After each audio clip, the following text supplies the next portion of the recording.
अवधूत चिंतन श्री गुरुदेव दत्त श्री स्वामी समर्थ. नमस्कार स्वामी भक्तांनो, आपलं स्वामी समर्थ महिमा या यूट्यूब चॅनलवरती स्वागत आहे. त्याआधी आपण आपल्या चॅनलवरती नवीन आला असाल तर आपल्या चॅनलला सबस्क्राईब नक्की करून घ्या. भक्तांनो, प्रत्येक माणसाच्या जीवनातल्या संघर्षाची एक कथा असते. ती त्याला तळमळीने कोणाला तरी सांगायची असते.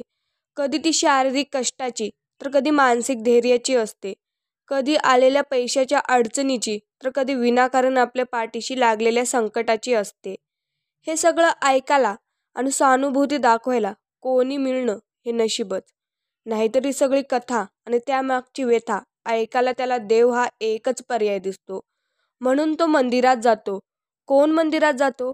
ते सही सलामत सगळ्या संकटातून बाहेर पडल्याबद्दल देवाचे आभार मानायला. कोणाला त्याने केलेल्या कष्टाबद्दल बोलायला सांगितलं तर समोरच्याला कंटाळा येईल एवढं बोलेल, पण ते कंटाळवाण असलं तरी खरं असतं. प्रत्येकाच्या कथा आणि व्यथा ह्या असतातच. आपण आपलं लिहित राहायचं. कोणी वाचो न वाचो, काही जण वाचतील, थोडे वाचल्यानंतर विसरून जातील, बरेचसे तरी आपण लिहित राहावं आणि रीत होत राहावं. साचलेलं थोडं पाणी वाहून द्यावं आणि नवीनासाठी जागा तयार करावी. माऊली म्हणतात, माणसं जोडणं म्हणजे काय? माणसं जोडणं म्हणजेच समोरच्याला आहे तसं स्वीकारणं, आपल्या अपेक्षा आपलं मत लादणं. माणसं जोडणं म्हणजे ऐकण्याची कला शिकणं, फुकांचा वाद आणि टोकांची टीका टाळणं. माणसं जोडणं म्हणजे माणसांवर शिक्के न मारणं, समोरच्याचा अधिक महत्त्वाचा हे स्वतः जाणणं आणि त्यालाही ते जाणून देणं. माणसं जोडणंच म्हणजे कौतुकाची एकही संधी न सोडणं, तक्रार मात्र जपून करणं. माणसं जोडणं म्हणजे प्रतिक्रिया नव्हे, प्रतिसाद देणं, रागांचंही रूपांतर प्रेमात येणं. माणसं जोडणंच म्हणजे इतरांना माफ करता करता स्वतःचं मन साफ करणं. आणि सर्वात महत्त्वाचे म्हणजे माणसं जोडणंच म्हणजे इतरांमधला भगवंत पाहता पाहत स्वतःमधला भगवंत प्रकट करणं. स्वामी भक्तांनो, त्याआधी तुमचा माऊलींवरती विश्वास असेल तर व्हिडिओला लाईक करायला, चॅनलला सबस्क्राईब करायला आणि कमेंटमध्ये श्री स्वामी समर्थ टाईप करायला विसरू नका.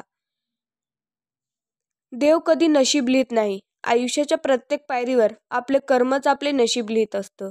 नीती योग्य असेल तर नशीब बलवंतर असतं. समोरची व्यक्ती आपल्यावर विश्वास ठेवते, हीच तुम्ही तुमच्या जीवनात मिळवलेली अमूल्य पुंजी आहे.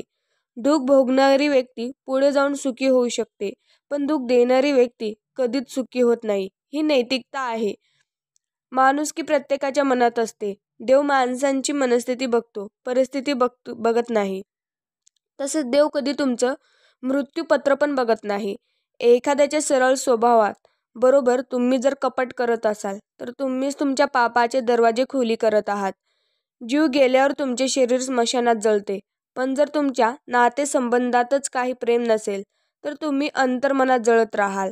जे पाहिलं, जे मिळविणे ही सफल माणसांची निशाणी आहे, तर आहे त्यात समाधान मानणे सुखी माणसांची निशाणी आहे.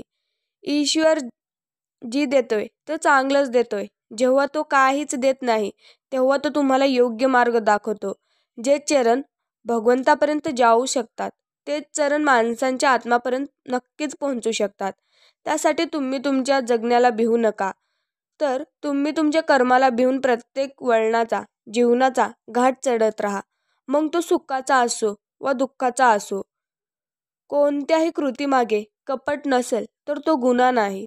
तुम्हाला छळणं हा एखाद्याचा हेतू आहे, पण तुमचं काडीचं नुकसान झालं नाही तरी त्याला बर्बाद करा. तुमचं भरून न येणारं आयुष्यातून उठवणारं एखादं कृत्य दुसऱ्या माणसांकडून झालं, पण तसं व्हावं हा त्याचा हेतू नव्हता, उद्दिष्ट नव्हतं, ह्याची खात्री पटली तर त्याला क्षमा करा. जेव्हा माणूस आतून तुटतो तेव्हा तो खूप शांत झालेला असतो आणि अशी माणसं लहान लहान प्रसंगानेच लगेच दुखलेली जातात. कारण त्या आतून तुटल्यामध्ये त्या माणसाने सगळं काही गमावलेलं असतं. अशा लोकांना आधार देणं फारच अवघड. स्वामी भक्तांनो, लक्षात ठेवा, असं खूपदा होतं की आपण आपल्या माणसांवर जे घडेल ते सहन करायचं असतं. बदलत्या जगाबरोबर आपण पण बदलायचं असतं. कुठून सुरू झालं हे माहिती नसलं तरी कुठंतरी थांबायचंच असतं. कोणासाठी काहीतरी निस्वार्थपणे करायचंच असतं. स्वतःच्या सुखासाठी इतरांना सुखवायचं असतं. दुःख आणि अश्रूंना मनात कोंडून ठेवायचं असतं. हसता नाही आलं तरी हसवायचं असतं. पंखामध्ये बळ आल्यावर घरटं सोडायचंच असतं. आकाशात झेपूनही धरतीला आपण कधी विसरायचं नसतं. मरणानं समोर येऊन जीव जरी मागितला तरी मागून मागून काय मागितलंस असं म्हणायचंच असतं.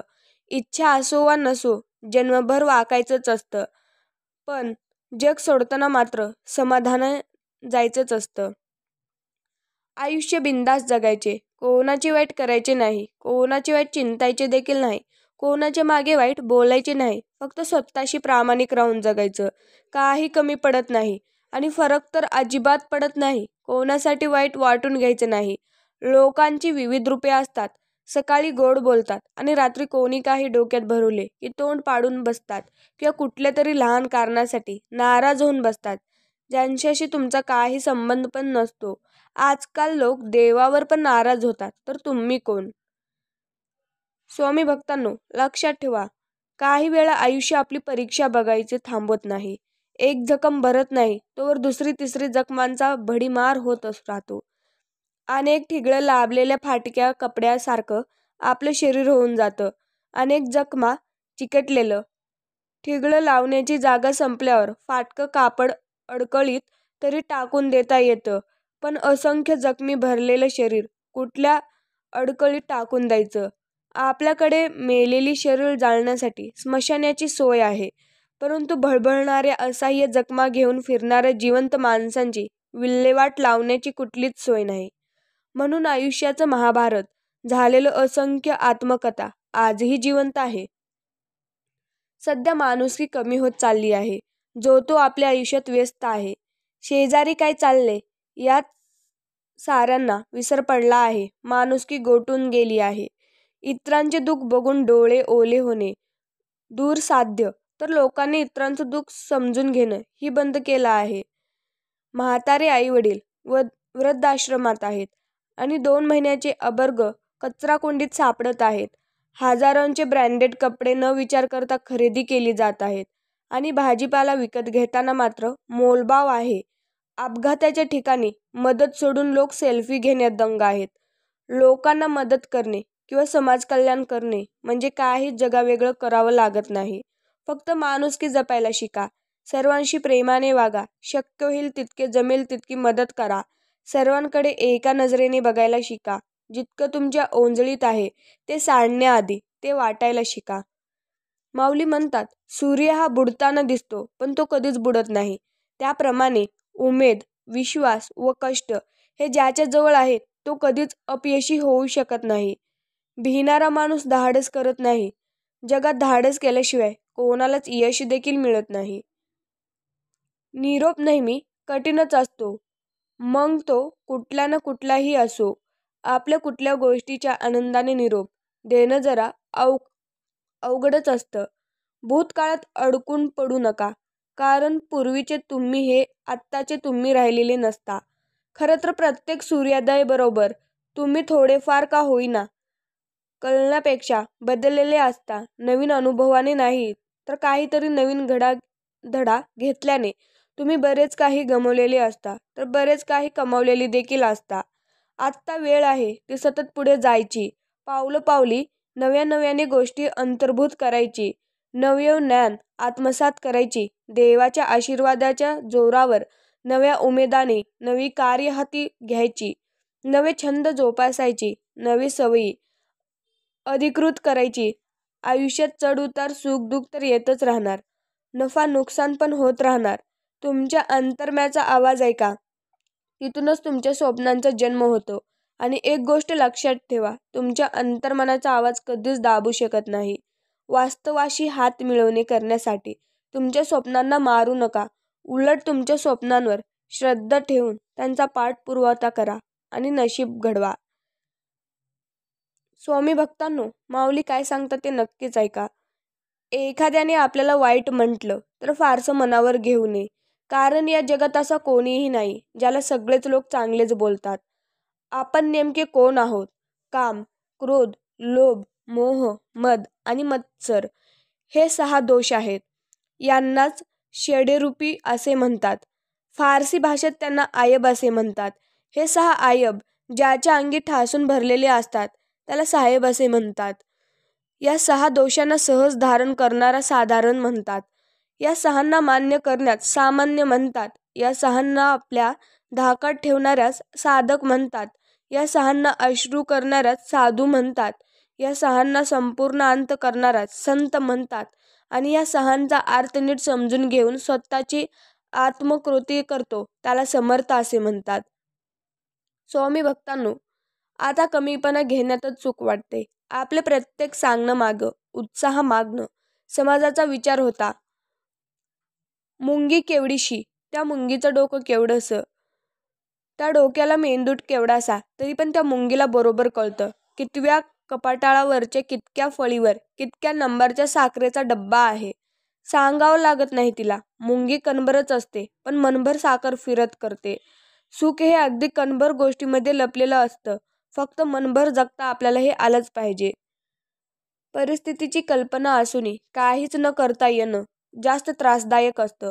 डोक्यात खूप सारे विचार चालू असतात पण समोर कुठलाच मार्ग दिसत नसतो. एरवी सहज वाटणारे पॉझिटिव्ह थॉट्स पण समजायला अवघड होऊन जातात. माहीत असतं की हे वेळ पण निघून जाईल, पण त्यावेळी होणारा त्रास, होणारी घुसमट नाही थांबवता येत. आणि कधी कधी सगळं काही वेळेच्या हवाली ही नाही करता येत. आपल्यासमोर आपलं कोण, पाण्यात गंठाळ्या खात असताना काठावर उभं राहून त्याकडं फक्त बघत राहणं कसं कोणाला शक्य आहे. कळत असतं इथं कुठलंच दुःख परमनंट नाहीये, पण ती मनाची होणारी घालमेल शब्दात नाही सांगता येत. एक क्षण असा येतो की डोळ्यातल्या अश्रूंनाही आपली दया यावी, त्यांनाही थांबवण्यासाठी विनवणी करावी असं वाटतं. पण सगळं काही व्यर्थ ठरतं. तेव्हा जाणीव होते की जे होते ते चांगल्यासाठीच होतं. हे इतरांना समजावून सांगणं सोपं असतं, स्वतःवर वेळ आल्यावर ते आपल्याला कधीच पटत नाही. ही हतलबता फार वाईट असते. स्वामी भक्तांनो, त्याआधी तुम्ही आपल्या चॅनेलला सबस्क्राईब नक्कीच करून घ्या. आयुष्य यासाठी नाही की मन मारून जगावं, आयुष्य यासाठी आहे की मन भरून जगावं. हरवलेलं सुख थोडं शोधून बघावं. इतरांचं मन सांभाळताना स्वतःच्या मनाला दुय्यम न लेखावं. सारं काही ठरवल्याप्रमाणे होत नसतं. गोष्टींना आपसुकही होऊन द्यावं. तडजोड बाकी कशातही झाली तरी स्वाभिमान मात्र कायम जपावं. इतरांशी तुलना न करता स्वतःवरील विश्वासावर ठाम राहावं. आयुष्य यासाठी नाही की हरत राहावं, झुरत राहावं, यासाठी आहे की लढत राहावं, बहरत राहावं. काम माझं आणि नाव दुसऱ्याचं हा विचार करून कधीही नाराज होऊ नका. कारण तूप आणि कापूस युगायुगाने एकत्र जळत आहेत, परंतु लोक मात्र दिवा जळत आहे असंच म्हणतात. कोणी कसं वागावं हे आपल्या हातात नसतं, पण त्याचा आपण स्वतःवर कितपत परिणाम करून घ्यायचा हे मात्र निश्चितच आपल्या हातात असतं. मधावर पहिला नैतिक हक्क हा फुलांचा असतो, पण मध चोरून पोळ्यांमध्ये साठवणाऱ्या मधमाशांना मात्र त्याचे श्रेय दिले जाते. समाजातही असंच असतं. प्रामाणिकपणे काम करणारे उपेक्षित राहतात आणि वांग्यांचा भोपळा करून किंवा राईचा पर्वत करून श्रेय घेणारे प्रसिद्ध होत असतात. आयुष्य मिळणं हा नशिबाचा भाग आहे, मृत्यू येणं हा काळाचा भाग आहे, पण लोकांच्या मनात जिवंत राहणं हा आपला कुशल मार्गाचा भाग आहे. स्वामी भक्तांनो, माणसं येतात, माणसं जातात, पण काहीच माणसं मनात राहतात. बाकी सर्व जवळ असूनही दूरच राहतात. अनेक विचार दर मिनिटाला येतात, पण काहीच विचार कृतीत राहतात. बाकी सर्व विचार फक्त विचारच बनून राहतात. कोणी अनोळखी येऊन तर कधी मनात घर करून जातात, तर कोणी नेहमी सोबत राहूनही फक्त आपला फायदा घेऊन पाहतात. बंधने तर खूप असतात, पण त्यांना पाळणारे खूप कमी राहतात. एक वेळ तुम्ही चेहऱ्याने सुंदर नसाल, पण तुमचं मनाचं सौंदर्य प्रत्येकाला आकर्षित करतं. लोक स्वभावाच्या प्रेमात पडले की चेहऱ्याकडे बघण्यात अर्थ नसतो, परंतु तुम्ही दिसायला किती जरी सुंदर असले आणि तुमचे विचार जर कुरूप असले तर तुमचं शारीरिक सौंदर्य हे असून नसल्यासारखंच. तुमच्या रूपाला मोडून तुमच्या सानिध्यात आलेलं प्रत्येक व्यक्ती तुमचा स्वभाव बघून तुमचं दूर जात असतं. यामुळे मन सुंदर करण्याचा प्रयत्न करा, कारण शरीराच्या सौंदर्याला काळाची सीमा आहे. मनाचं सौंदर्याचे गुणगान तर मृत्यूभरही केलेलंच जातं. स्वतःला काय हवं ते स्वतःला जेव्हा कळत नसतं, तीच परिस्थिती खरी परीक्षाची असते. परीक्षा स्वतःच्या स्वभावाची, परीक्षा स्वभावातल्या धीराची आणि खऱ्या नात्यांची. चंचलता म्हणजे एक घुरकट दुःख. जे हवे ते नाही मिळालं की दुःख होतंच, पण नक्की काय नाही मिळालं म्हणून दुःख होते हे माहिती नसेल तर त्याहून जास्त दुःख होतं. कारण दुखणं माहिती असेल तर औषध शोधता येतं. जमिनीवर चालणारा माणूस समुद्रात बुडताना आपल्या पायाला तळ लागत नाहीये हे त्याची खंत असते, आणि पायाला तळ लागली तर श्वास घेता येणार नाही ही त्याची व्यथा असते. दोन्हीकडे कोंडीच. खरं तर माणूस दुःखालाही सामोरं जायला तयार होतो, पण दुःख किती आणि कुठपर्यंत सहन करायचं हे माहिती नसणं हेच दुःखातलं दुःखाहून मोठं दुखणं. दुःखातलं माणसाला धैर्य लागतं का कोणास ठाऊक. जीवनात काहीतरी राहून गेल्यागत वाटतंय. पुन्हा त्या आठवणीमध्ये जाऊन आज मन मोकळं जगावंसं वाटतंय. जरासं चुकलंच. आयुष्य जगताना ते कसं जगावं याचं उत्तर बिलकुल माहिती नव्हतं. पण जशी जगण्याची समज येत गेली तसं आयुष्य मात्र जगत गेले. पण जगताना चुकून एक पायरी चुकली आणि आयुष्याचं गणितच चुकत गेलं. पण आता असं वाटतंय, ती पायरी बरोबर होती की चूक? तेव्हा बरोबर होती की आता बरोबर आहे हे मात्र कळतच नाहीये. पण एक समजले, तर तेव्हा चुकीचं होतं तर आयुष्य तर पुढे बरोबर जगत गेले, आणि जर तेव्हा बरोबर होते तर आत्ता चुकीचे वाटते हेच कळत नाहीये. शब्दसुद्धा एक प्रकारचं भोजनच असतं. कोणत्या वेळी कोणता शब्द वाढायचा ह्या ज्याला समजलं तर त्यापेक्षा चांगला स्वयंपाकी या जगात कोणी नाहीये. शब्दाची सुद्धा आपली एक चव असते. बोलण्याआधी स्वतःची चाखून बघा. जर स्वतःला ती चांगली नाही वाटली तर दुसऱ्यांना ती चांगली कशी वाटेल याचा विचार तुम्ही नक्कीच करून बघा. आयुष्यात कोणावर फार काळ रुसू नये. रागवावं, भांडावं आणि जमलं तर भांडण लगेच निपटून टाकावं. नाही जमलं तर तो विषय तात्पुरता किंवा कायमचा वगळून बाकी बोलणं चालूच ठेवावं. पण रुसवा-फुगवी, अबोला फार काळ चालू ठेवू नये. जी काही वादावादी दिवस झाली असेल ती रात्रपर्यंत निपटून आणावी. स्वामी भक्तांनो, लक्षात ठेवा, आजचा दिवस सुंदर आहे. मी रोज जे काही करते किंवा मला वाटते त्यापेक्षा मी बरेच जास्त काही करू शकते. नुसती काळजी आणि दुःख करून काहीच नाही होणार. मी स्वतःला झोकून प्रयत्न केले तर मी नक्कीच समाधानी होईल. रोजचे असे क्षण असतात जे आनंदाने भरलेले असतात. आज मी स्वतः आनंदी राहील आणि इतरांनाही आनंद देईल. जीवन सुंदर आहे आणि मी ते अजून सुंदर करणार. येणारे दिवस आनंदाने जगणार असे आपण आपल्या मनात विचार हे केलेच पाहिजे. या जगात सर्वात मोठी संपत्ती बुद्धी, सर्वात चांगला हत्यार धैर्य, सर्वात चांगली सुरक्षा विश्वास आणि सर्वात चांगले औषध हसू.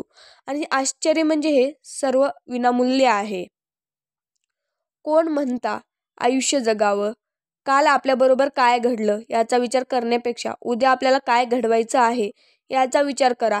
कारण आपण फक्त गेलेले दिवस मोजण्यासाठी नाही तर उरलेले दिवस आनंदाने घालवायला जन्माला आलोय. स्वामी भक्तांनो, आयुष्याचा प्रवास असा काही असावा कोणाच्या तरी मनात जो कुठेतरी ठसावा. प्रत्येकाच्या हातून थोडं चांगलं घडावं. चुकलेलं पाऊल कधीतरी सरळ पडावं. चुकलेल्या कधी कोणी द्यावा विसावा. आयुष्याचा प्रवास असा काही असावा. हक्काचं असं आपला एक माणूस असावं ज्यावर आपण कधीतरी रुसावं. रुसलेला क्षण कधी खुटकून असावा. आयुष्याचा प्रवास असा काही असावा. मृत्यू येणार तेव्हा त्याने समोरूनच यावं. हातात हात घेऊन अलगद येऊन जावं. लपून पाठीवर वार त्याचा नसावा. आयुष्याचा प्रवास असा काही असावा. कोणीतरी आपल्याला कोणाचेच नसतात हक्क कोणावर, पण तरीही डोळे भरतातच. स्वतःचा चेहरा ओळखण्यासाठीही आरशाची मदत घ्यावी लागते. आरशा इतका विश्वासू त्रष्टी जगात दुसरं कोणी नाही. आपणही आरसा व्हायचं. त्याच मनाचा प्रतिबिंब पाहायचं. क्रोध, स्पर्धा, हेवा, मत्सर, प्रेम सगळी रूप पाहण्याची आपण आपल्या मनाचं ट्रस्टी व्हायचं. अफरातफर करायची नाही, मग खरं मन प्रकट होतं. स्वामी म्हणतात, कधी कधी आपण एखाद्या माणसाला आयुष्यभर सहन करतो नव्हे तर आयुष्यभर सहन करण्याची तयारी ठेवतो. कारण एक तर ती व्यक्ती व त्याच्याशी असलेलं नातं आपल्याला गमवायचं नसतं. दुसरं म्हणजे त्याच्यातील असलेल्या चांगल्या गुणांमुळे आपण त्याला तोडत नाही. अशा वेळी क्वालिटीऐवजी क्वालिटीलाच महत्त्व द्या. त्यातील अवगुणाला नजरअंदाज करतो व त्याला आपलेसे करतो. चांगल्या लोकांना देव नेहमी त्रास देतो, पण त्यांची साथ कधी सोडत नाही. आणि वाईट लोकांना देव खूप काही देतो, पण त्यांना साथ कधी देत नाही. ध्यानात ठेवा, निराशावादी विचार ठेवल्याने कधीच यश मिळत नाही. सकारात्मक विचारसरणी असल्यास प्रगती होते.